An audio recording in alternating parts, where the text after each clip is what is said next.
Subscribe and share my channel Sudarsana. నమస్కారం. కార్తీక మాసంలో తప్పకుండా వినవలసిన కార్తీక పురాణ కథలను తెలుసుకుందాం. శ్రీ గురుభ్యో నమః. కార్తీక పురాణము 7వ అధ్యాయము. హరిహరుల పూజా విధానము. వశిష్ఠ మహర్షి జనక మహారాజుకు మరలా ఈ విధంగా కార్తీక మహత్యాన్ని వివరిస్తున్నారు. ఓ జనక మహారాజా, ఈ కార్తీక మాసంలో కమలములతో శ్రీమన్నారాయణుని పూజించినచో వాని ఇంట సిరి సంపదలు తాండవం చేస్తాయి. తులసీ దళాలతో పూజించినచో పునర్జన్మ ఉండదు. బిల్వపత్రములతో పూజించినవాడు మోక్షమును పొందును. విష్ణుప్రీతిగా ఫలములను దానం చేస్తే పాపములన్నీ నశించును. కాయలతోనున్న ఉసిరి చెట్టు కింద లక్ష్మీనారాయణుని పూజించినా వాని వైపు చూచుటకు యమునకు కూడా భయం కలుగుతుంది. కార్తీక మాసంలో విష్ణుస్వరూపమైన సాలగ్రామమును యథావిధిగా అర్చించినవాడు పరమ పుణ్యాత్ముడు అవుతాడు. బ్రాహ్మణులతో కలిసి వనభోజనం చేసిన వాని పాపములన్నీ నశించిపోతాయి.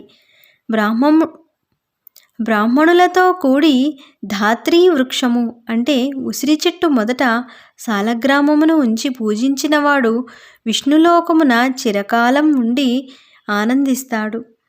విష్ణాలయములో కార్తీక మాసములో మామిడాకుల తోరణాలు కట్టిన వానికి ఉత్తమగతి సంప్రాప్తిస్తుంది. అరటి స్తంభాలతో గాని పూలతో గాని మండపాలను నిర్మించి వానిలో శ్రీహరిని పూజించిన వైకుంఠ ప్రాప్తి కలుగుతుంది. ఈ మాసములో శ్రీ మహావిష్ణువును భక్తితో ఒక్కసారి నమస్కరించుకున్న అశ్వమేధయాగం చేసిన ఫలితం లభిస్తుంది.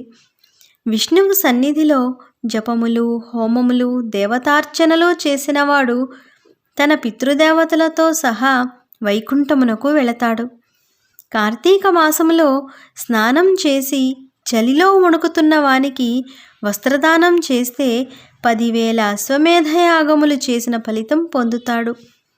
ఈ మాసములో మాధవుని ఆలయ శిఖరమునందు ధ్వజారోహణ చేసిన వానికి పాపములు గాలికి దుమ్ము కొట్టుకుపోయినట్లుగా కొట్టుకొని పోతాయి. తెల్లనివి నల్లనివి అవిసెపూలను తెచ్చి విష్ణు పూజ చేస్తే 10,000 యజ్ఞములు చేసిన ఫలితం కలుగుతుంది. కార్తీక మాసంలో బృందావనమునందు అంటే తులసీ వనంలో గోమయముతో అలికి ముగ్గులు పెట్టిన స్త్రీలను విష్ణుమూర్తి అనుగ్రహిస్తాడు. ఈ మాసములో హరిసన్నిధిలో నందాదీపము పెడితే దాని ఫలితము ఇంత అని చెప్పుటకు బ్రహ్మకైనా సఖ్యము కాదు. తిలలు, ధాన్యము, అవిసె పువ్వులు జతచేసి నందాదీపమును శ్రీహరికి సమర్పించాలి. మంచి జిల్లేడు పువ్వులతో కార్తీక మాసములో పరమశివుని ఆరాధిస్తే ఇహమున పూర్ణాయుద్ధాయమును పరమున మోక్షమును కలుగుతుంది. భక్తుడు పాప విముక్తికై మల్లె పువ్వులతో మాధవుని అర్చించవలెను. ఈ మాసములో తులసికర్రతో గంధము తీసి సాలగ్రామమునకు సమర్పిస్తే విష్ణులోకాన్ని పొందుతాడు.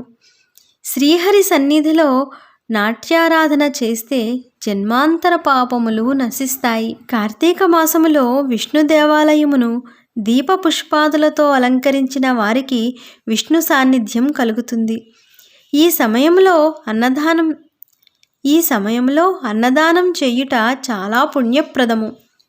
తిలదానము, నదీ స్నానము, రావి ఆకులో భోజనము, అన్నదానము కార్తీక మాసములో విశేష ఫలితములను ఇస్తాయి.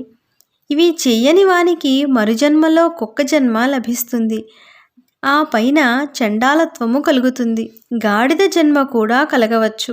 కార్తీక మాసములో కడిమి పువ్వులతో శ్రీహరిని అర్చించినవాడు సూర్యమండలమును ఛేదించుకొని స్వర్గలోకమును చేరి అక్కడ చాలా కాలం ఉంటాడు. మొగలి పువ్వులతో శ్రీహరిని పూజించినవాడు ముందు 7 జన్మలలో వేదాంగ విశారదుడుగను, పద్మములతో పూజిస్తే చిరంజీవి అయి తుదకు సూర్యమండలాన్ని చేరుకుంటాడు. అవిసె పూల మాలను తాను ధరించి విష్ణువును కూడా ఆ మాలికతో పూజిస్తే ఇంద్ర పదవి లభిస్తుంది. ఆడువారు కూడా పూలదండలతోనూ తులసీ దళములతోనూ దామోదరుని అర్చించినచో వారు కూడా వైకుంఠమును చేరుదురు. కార్తీక మాసములో ఆదివారము నాడు స్నానదానములు చేసినచో నెల పొడుగునా స్నానము చేసిన పుణ్యం లభిస్తుంది. లేదా శుద్ధ పాడ్యమి నాడు, కార్తీక పౌర్ణమి నాడు, అమావాస్య నాడు ఈ 3 రోజులు స్నానం చేసినా కూడా మాస స్నాన ఫలితం దక్కుతుంది. అలా వీలు కానిచో 30 రోజులు కార్తీక మాస పర్యంతము పురాణము విన్నచో ఆ ఫలితం లభిస్తుంది. ఇవేమీ చెయ్యని వారు కూడా భక్తులు పెట్టిన కార్తీక దీపములు చూసినా చాలు వారి పాపములు నశిస్తాయి. మనోవాక్కాయ కర్మల చేత విష్ణు పూజకు సహకరించినచో స్వర్గ ఫలితము కలుగుతుంది. కార్తీక మాసమున 1 రోజులు ప్రదోష కాలమునందు విష్ణు సన్నిధిలో ఈ కార్తీక పురాణమును పఠిస్తే వారు నారాయణుని నివాసమైన వైకుంఠాన్ని చేరుకుంటారు. కార్తీక పురాణము 7వ అధ్యాయము సంపూర్ణము.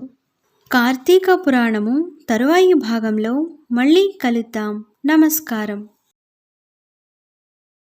Subscribe and share my channel Sudarsana.